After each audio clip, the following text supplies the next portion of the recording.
Welcome to the Top of the Hour News. Our lead story this week, FBI Director James Comey came forward with new information about his email investigation. Director Comey has not yet chosen what email service he is going to use for work.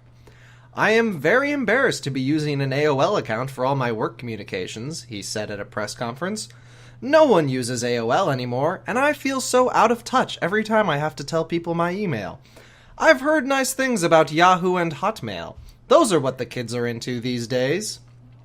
Reporters were baffled as to why the director isn't using a government email. His response was that he wasn't aware that was an option and would have to contact his HR rep.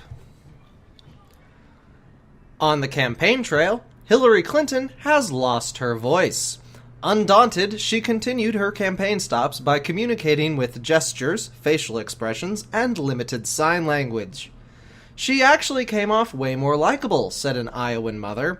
"Once I couldn't hear her voice anymore, her policy positions made a lot more sense. I'm really sold on international trade deals now."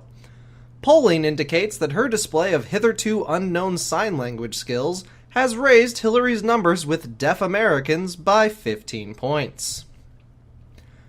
The local Renaissance Festival descended into chaos after an outbreak of the bubonic plague. The plague virus has been extinct in the wild for centuries, but resurfaced at a food stand serving novelty large turkey legs.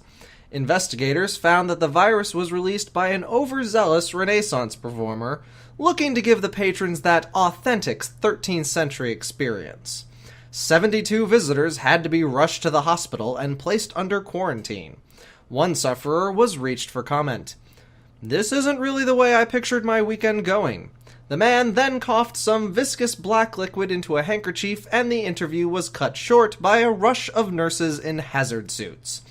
Our reporter had to email this info to us as they were immediately placed in quarantine themselves following the interview. And in our final story, the local museum has announced a brand new exhibit. Unfortunately, the exhibit has gone missing. No one knows where it has gone. It definitely arrived at the museum, and space was cleared for it on the floor, but no sign of the missing displays and plaques have been seen for several days. I think we can work with this," said a museum rep. "Yeah, it'll be like a scavenger hunt. Bring your kids to check out our old exhibits, and tell them to keep an eye out for the new exhibit.